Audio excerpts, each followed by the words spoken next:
Hello and welcome in, listeners. This is Margin Mavens, a podcast hosted by Steph and Kayla, where we share our thoughts on all things literature. Today's episode is about White Lights by Lauren Kate, and we're so lucky to be joined by the author today.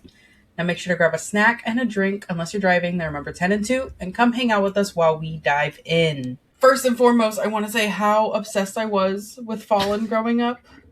This is a point of conversation that I have on like a monthly basis, especially now that we knew we were having you on the podcast. I talked to many childhood friends and I'm like, hey, you remember those books that I was like obsessed with? And they were like, yeah. And I was like, I get to talk to that author soon.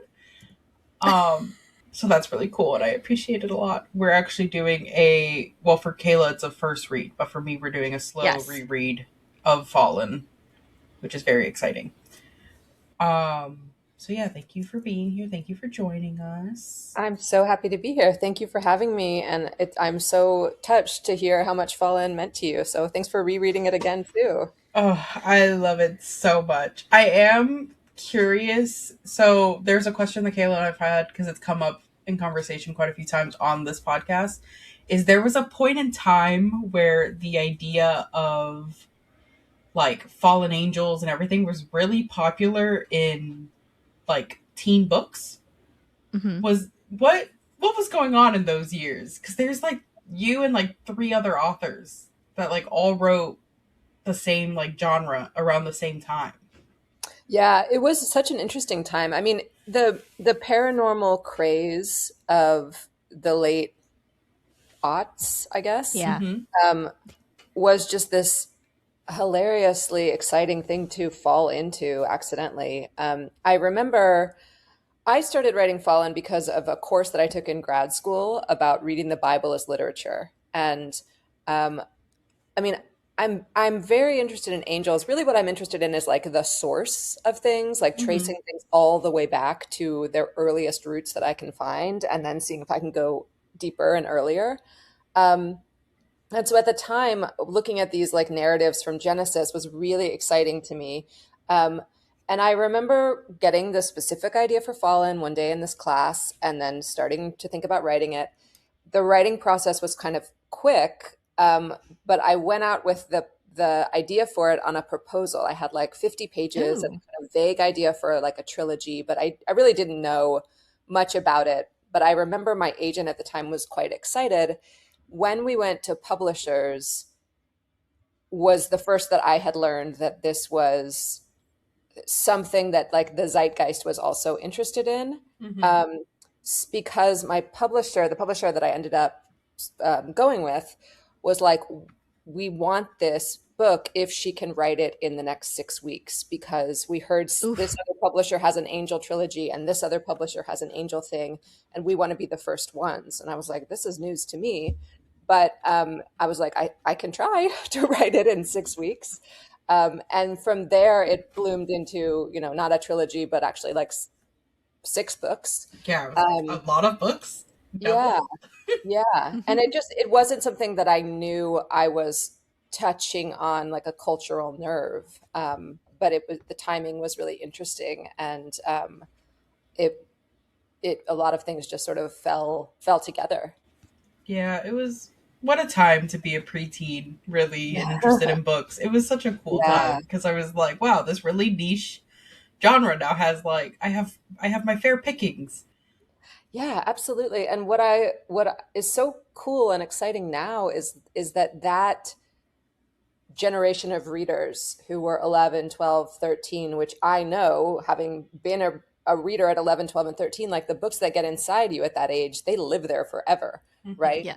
And so now to be, it's not quite 20 years later, but I'm pretty sure that's where the current romantasy boom is coming from, because it's born of these readers who were this age when they were reading their first young adult, kind of paranormal.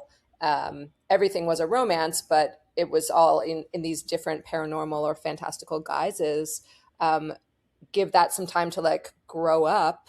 And now we have this second boom, which I'm really excited to be part of too.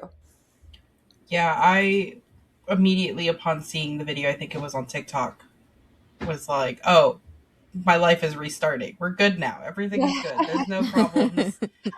I was Right. like, this is what the world needed. This is It's the healing. answer. Yeah. Uh, Aw. um, so going from obviously Fallen and getting your experience writing that, behemoth of a series and having it have the recognition that it got and everything, what was like a major difference that you noticed when going into writing this one?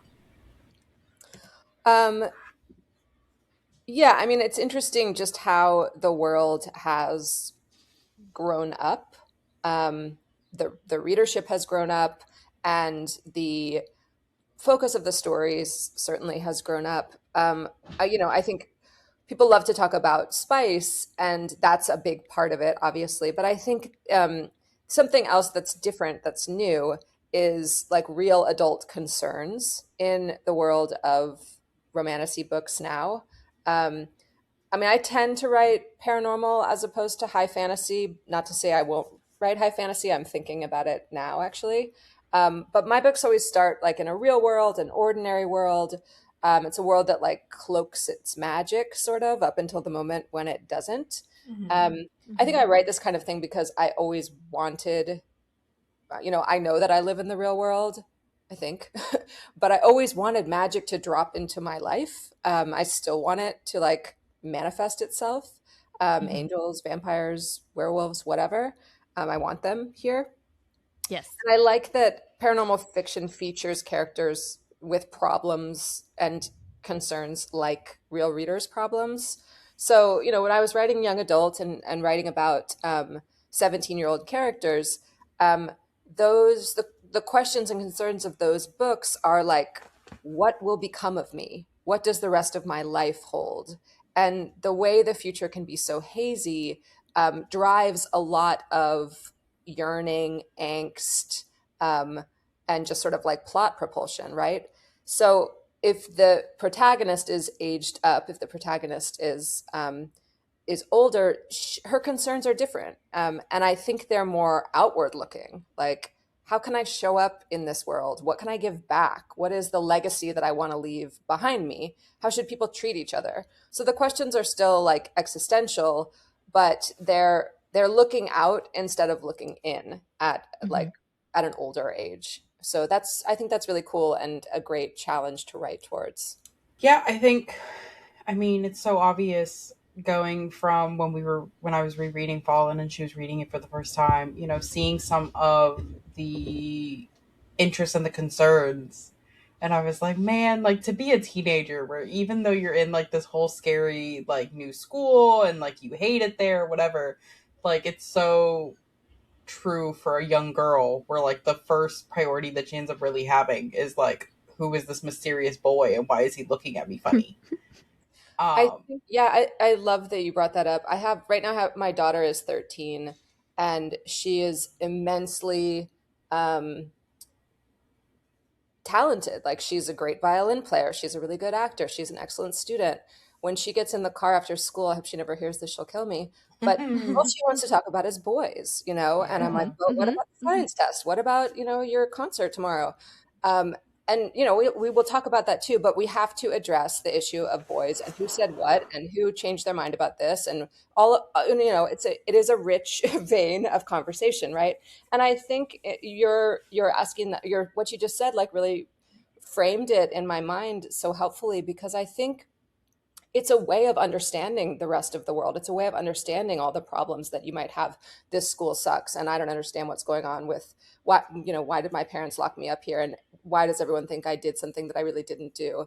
And for a regular reader, it's like, why am I fighting with my parents? Why am I not getting the recognition that I wanted? Whatever the Yeah. real everyday stuff is, a way of like it's a lens through which to look at it all. If you frame it by how can I understand this intense feeling that I'm having, which is highly unresolved and really volatile, and sort of also represents everything else that's going on in my life that I'm trying to understand.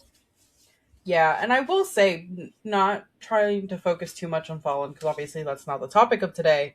Like you do such a good job at like making the love interest in Fallen like seem like such an asshole at the beginning that you're like, wow, this really is like peak teenagerism in the fact that like she's so caught on this guy And like now as an adult, I'm like, man, I don't think I would have given him the time of day longer than the first interaction. Uh, Yeah. I have a large well of patience for, I guess, romantic misunderstandings, which can also mhm, often show up as like this guy feels like an asshole, or what is this weird yeah. energy here? Um, because I'm always really, I don't think in real life people should withstand treatment that they know it crosses a line, of course, Mhm, but the intrigue that we feel towards like why can't this conversation just go right? I have the best Right. intentions for it and why is it so out of my control? There's something juicy there that I think if you're being generous and looking at the other person as like they must have a whole story that I don't yet know about for why they're acting this way.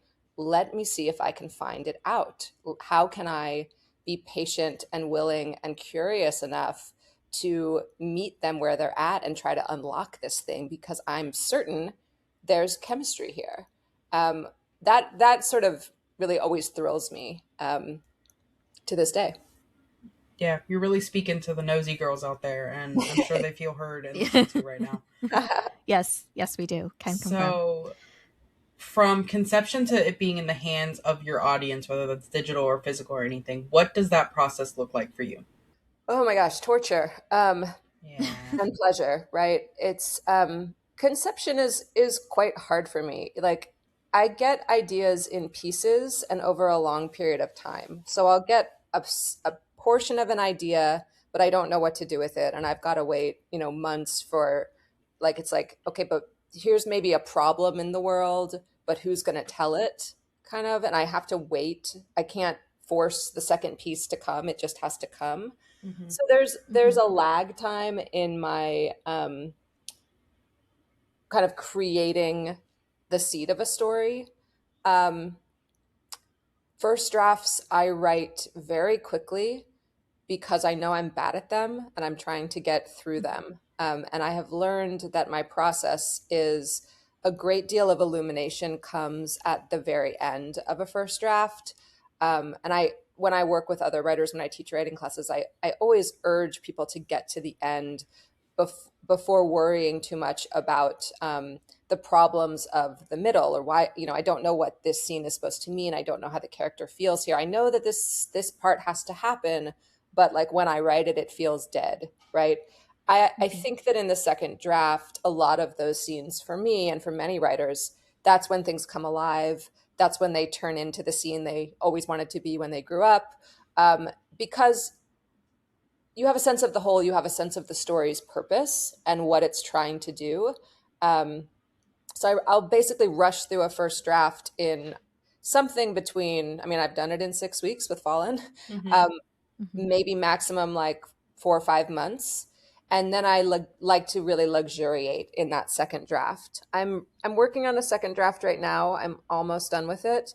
And this one, I mean, the story, like the plot outline has not dramatically changed, but the um I would say 75% of the book is different from first draft to second draft.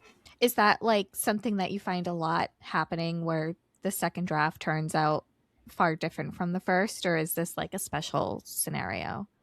I think generally it does. Maybe not 75%, but at least Hmm. half of the book is going to be really different. And a lot of it Okay. is like, a lot of it I think is just, I need to get more nuanced and closer to how the character feels. Hmm. Because that, you might have the same thing happen in a scene, first draft to second draft, but you go in the first draft from the character feeling angry to maybe in the second Hmm. draft ashamed, right? And that Right. really changes the dynamics of and the significance of the scene. Hmm. Yeah, that makes a lot of sense. Are you one of those authors that, when it comes to kind of like your routine, do you try to write every day? Do you set aside, a specific day that you write? Or is it a like when the whim hits you?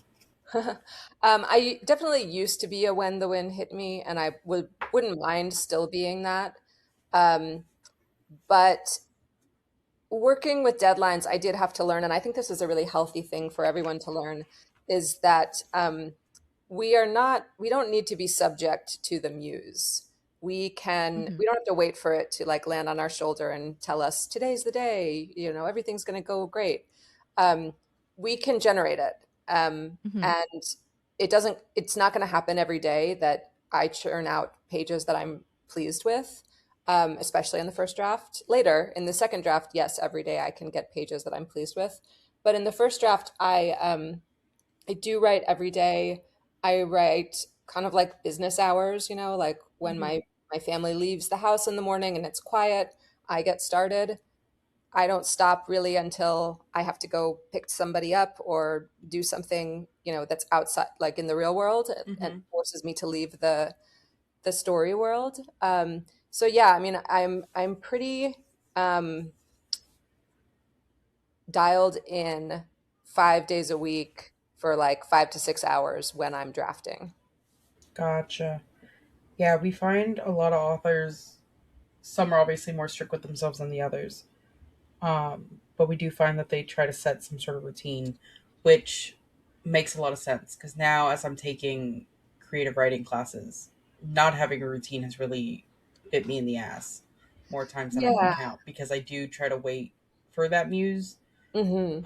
And then I'm like, oh, the deadline's tomorrow and the muse is not here. Exactly. Where she's at the party that I could be at if I had like gotten right and Yeah. started singing. But Yeah. yeah, I mean, it's I could make, especially in a first draft, like there's always something I would much rather be doing than sitting down and writing. And so and I can convince myself like I really need to go see this movie that's only playing this week in theaters because it's part of the research for this book. And that is actually true. But instead of going right now when I want to not be at my computer writing, like I have to make that a reward. I can go at the end of the week when Mm-hmm. I've gotten my pages in, kind of thing. That makes sense. That's a good That's way of smart. doing it. Yeah. Yeah. I'm going to write that down. Treats. Yeah. Treats, yeah. Treats. Treat. All right, Kayla, take it away when it comes to Yay. plot and story. I know you were gnawing. I could hear it. Um, yeah. So right off the bat, we start like a solid beginning, in my opinion, where Raphael is meeting with his mentor, and you find out that uh obviously, listeners, you know the deal. We're talking plot. It's going to be spoilers. If you don't like it, stop listening, go read, come back. Um, so his mentor Sam is no longer going to be like the angel of death, essentially.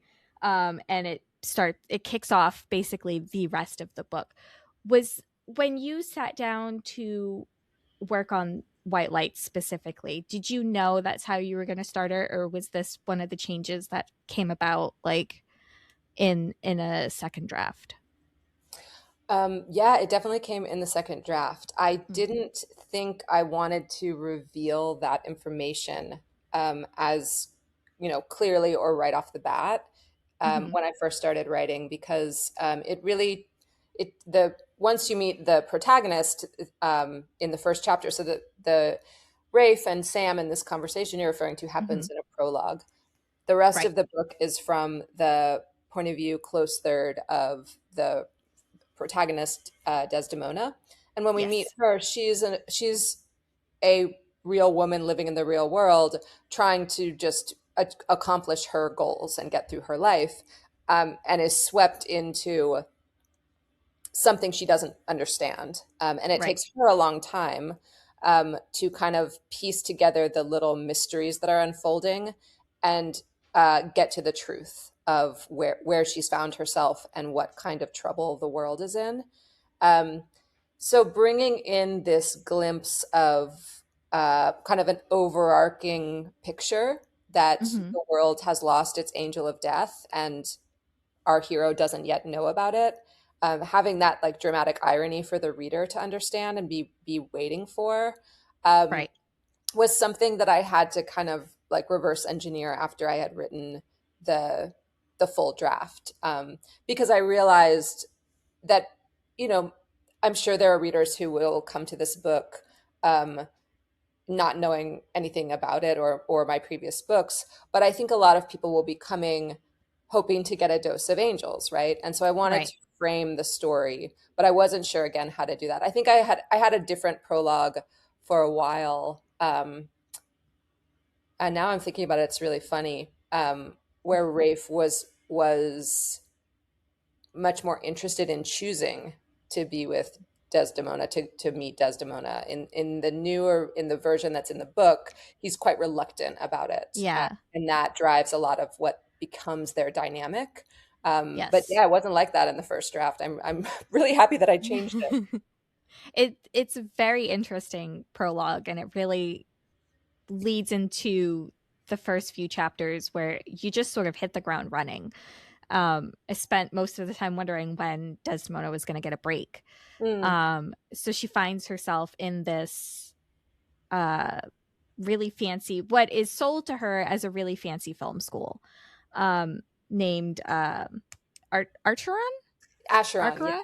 I Acheron. pronounced it Acheron. Um, which is, because I am a bit of a nerd and I like to Google meanings of names because I always wonder. And it's also referred to as the entrance of the Greek underworld. Mhm. And I was wondering, are you very intentional with the names that you choose when it comes to like the name of the school and then the bartender that we meet later?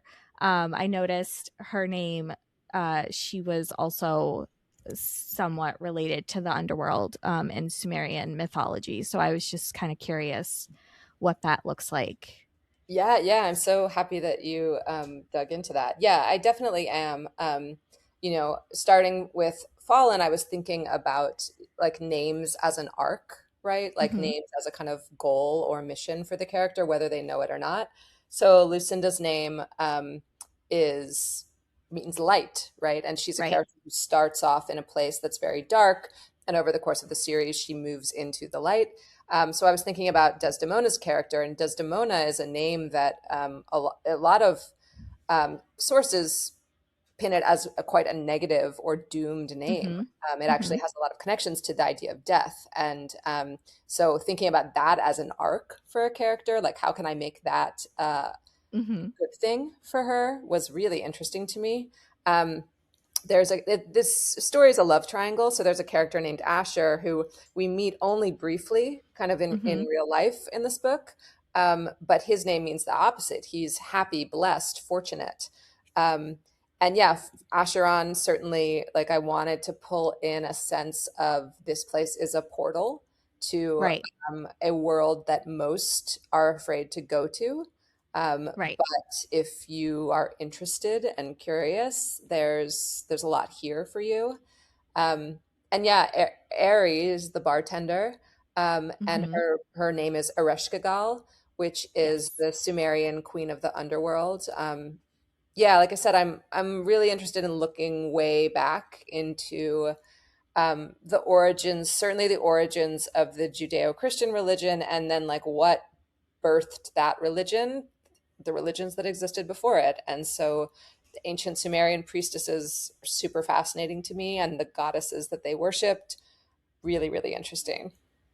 What kind of like research goes into that, if any, especially when it comes to mythology as a whole? Do you have like go-to professors, historians that you reach out to? Like, what does that sort of process look like? That's for me mostly. I'm just curious. Yeah, I love the research piece, and I'm constantly doing it. Harold Bloom is he's not only a divinity scholar, he's also like a Uh-huh. Shakespearean critic, or was. But he's written a few books that are really important to me for all of the research I've done across my writing career. Um, Oh, nice. and Elaine Pagel is an Hmm. amazing author of, she's a divinity scholar that's written, I just want to read everything she writes.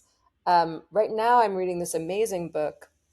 The author's name is Gregory Shushan, and he writes about it was another aspect of the White Lights world is the idea of near death experiences and what the use of them is, what the use of Hmm. that glimpse we see as our life flashing before our eyes, why it is important to the humanity, really. Right. Um, and so this book I'm reading is about near-death experiences in the ancient world, so like prehistoric Ooh.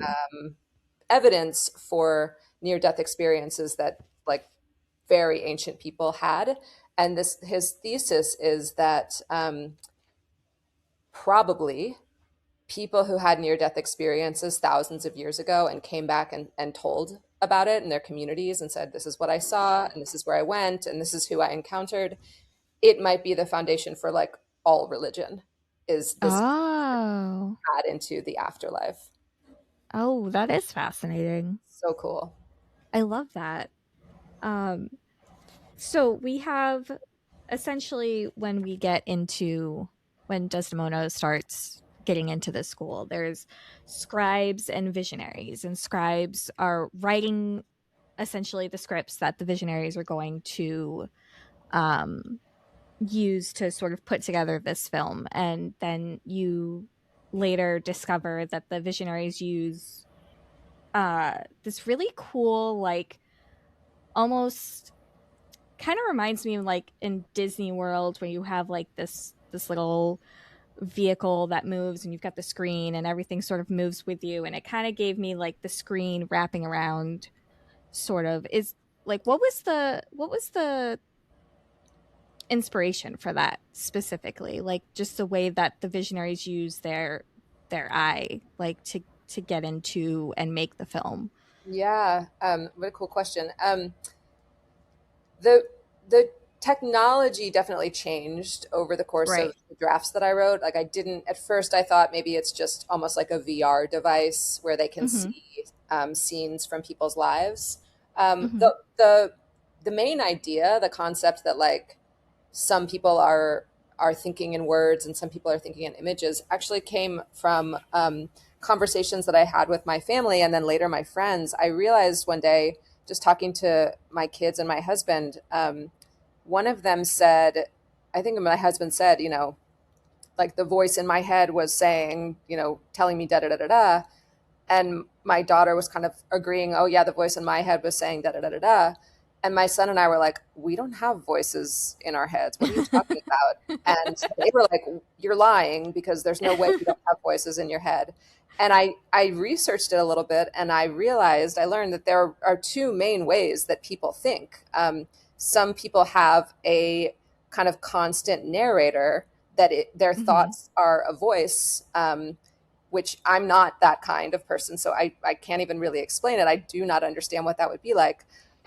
And others of us think in images. So when I think, okay, something mundane is like, I've got to go to the dry cleaner today, and then I've got to go to the grocery store. Like I don't have a voice saying dry cleaner, grocery store. I have the image of the woman who's my dry cleaner, and I have an image Mm-hmm. of the parking lot at my grocery store.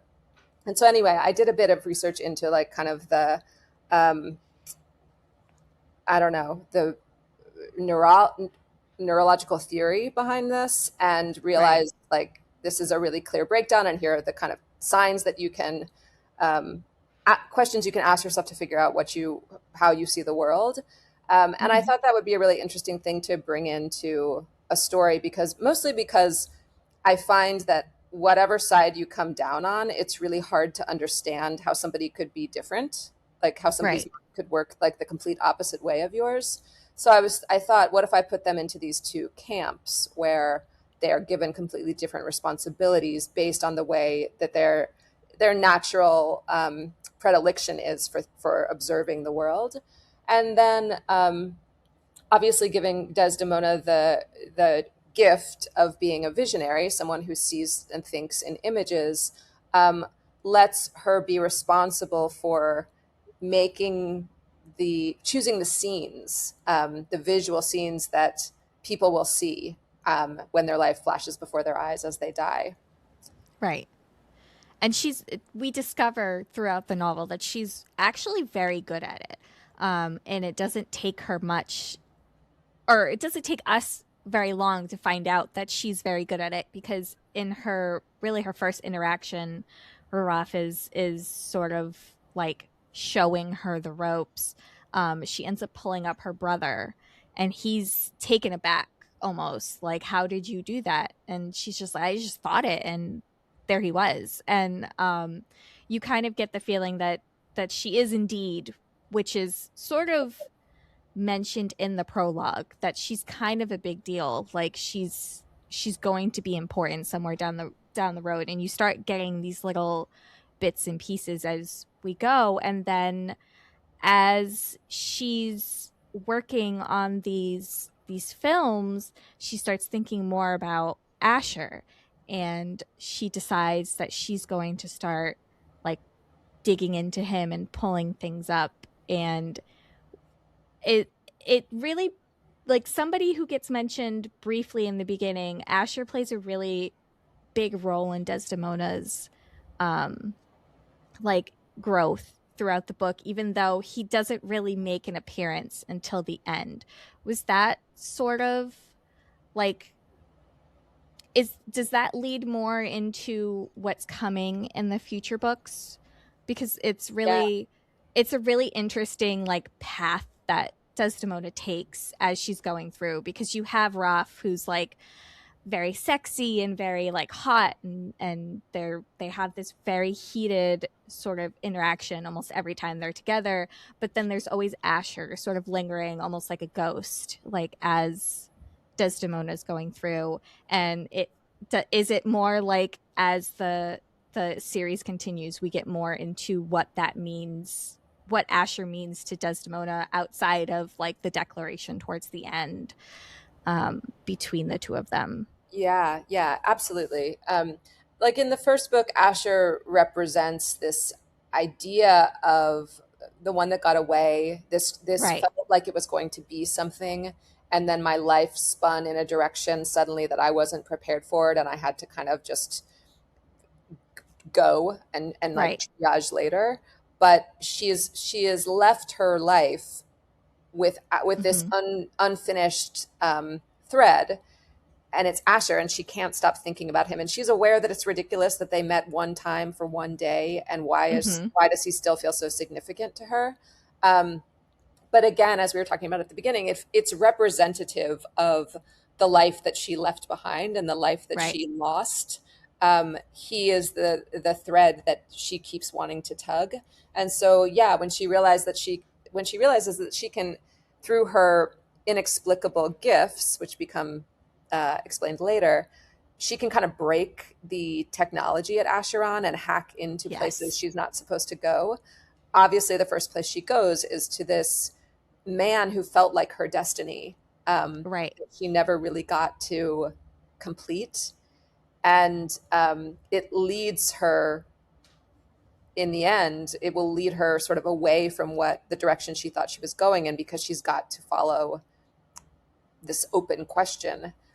Yeah, the second book deals a lot with that open question, and it's been really, really thrilling to see the friction Hmm. that's caused when Desdemona now has, she's really clear with Rafe. There's wild chemistry and attraction between them, but he pisses her off all the time. Yes. So even when they get involved with each other, it's really, there are a lot of boundaries. It's like, I'm not going to fall for you. You're not going to fall for me. This is just for tonight until it's Right. also tomorrow night, kind of thing. Um, and that will persist later in the series. But there's also this window into Asher that Des cannot help herself but climb through.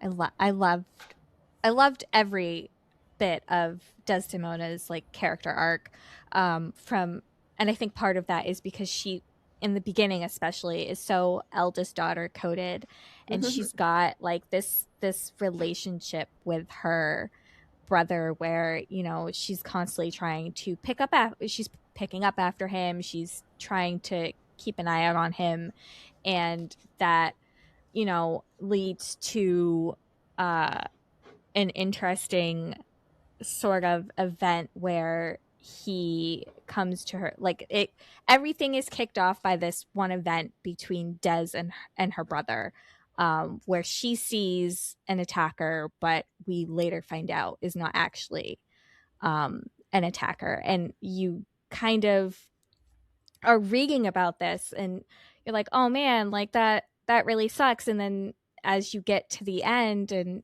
it's planned, like this was planned, like it was planned that, you know, spoiler alert, Jet is going to go and sort of interfere in her relationship with her brother that will eventually lead to her brother no longer being of this earth.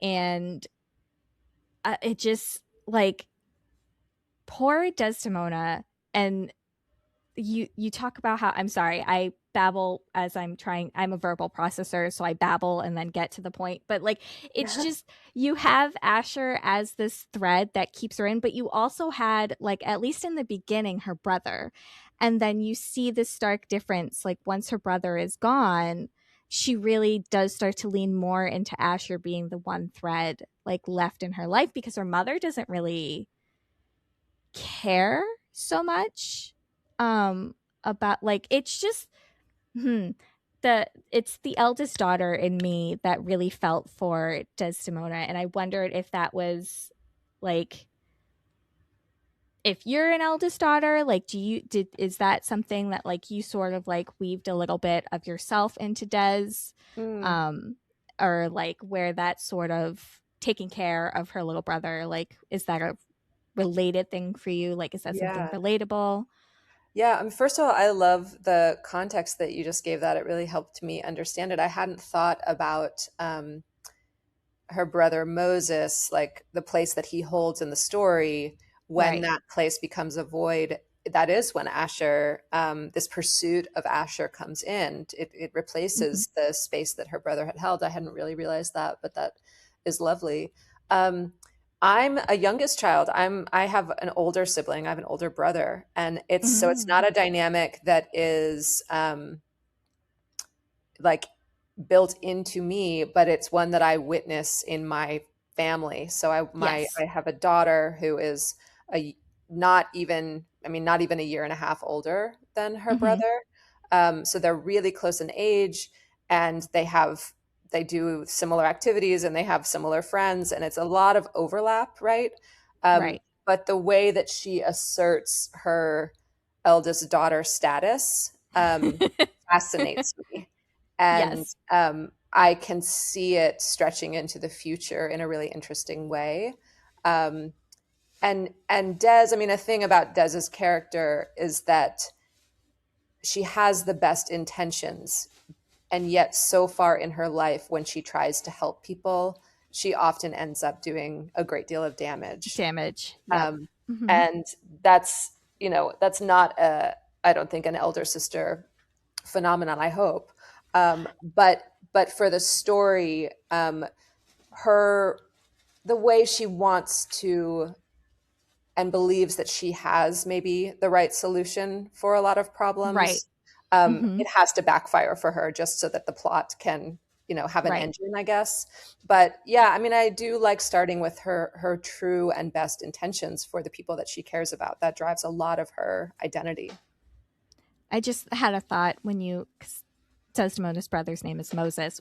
Was that intentional as well? Because my brain immediately went to um, the Bible and the story of Moses. Yeah, absolutely. Okay. It's a child with an impossible destiny and impossible Right. odds at the beginning of his life, who rises to a kind of unusual status.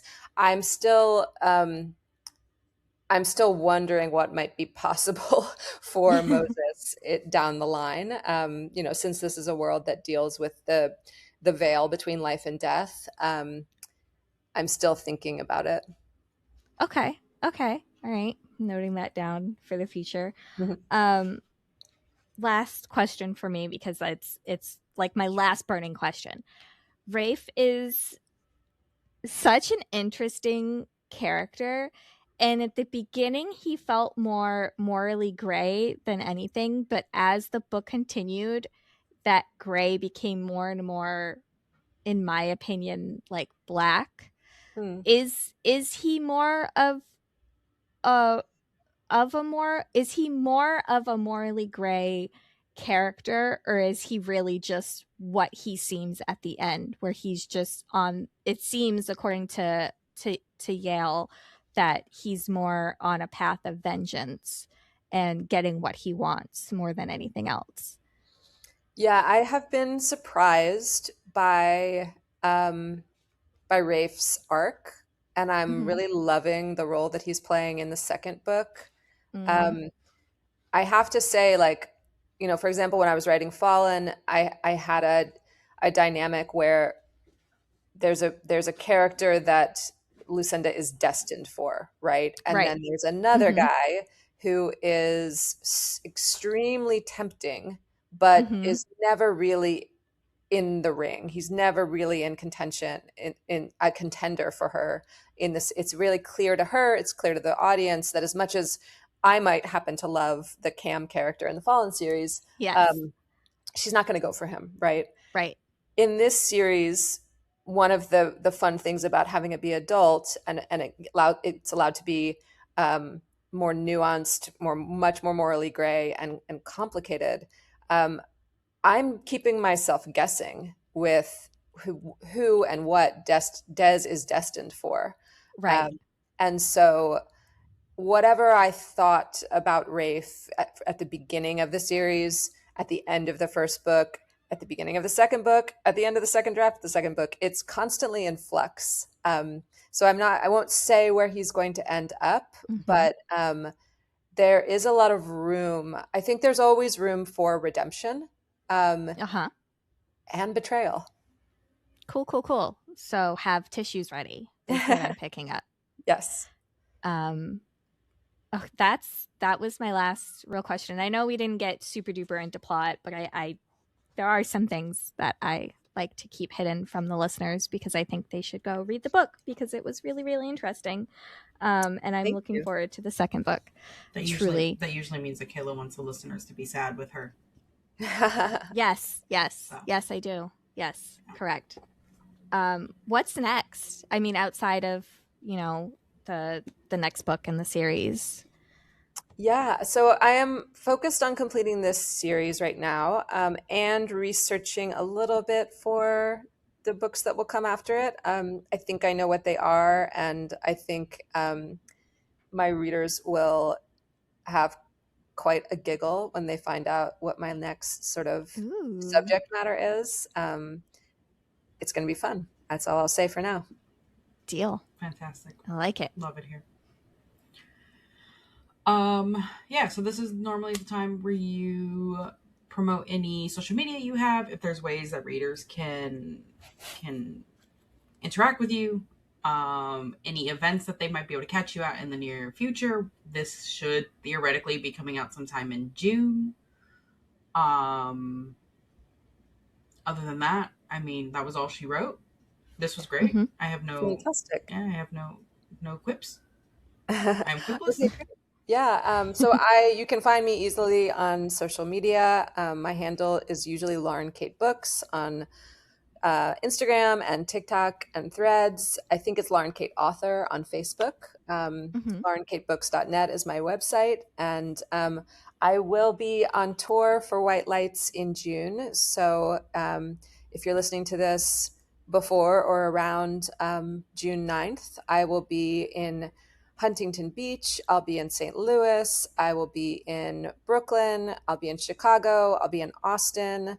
And then I'm going to head over to Europe to do some events there as well. Super exciting. She's got her passport ready, guys. Yeah, this has been another episode of Margin Mavens. Once again, thank you so much, Lauren Kate, for being here with us, gracing us with your presence. 13-year-old me is still freaking out about it, but we're playing it really cool. So cool. So cool. And we look forward to hearing more from you in the future. Thank you so much for having me. I loved the conversation, and your wonderful questions really got me thinking. Aw. Thank you. We love to hear it. All right. Yeah. As for the listeners, we will see you guys in the next episode. Make sure you share all the love. Make sure you go to Lauren Kate's socials. And we will see you in the next episode.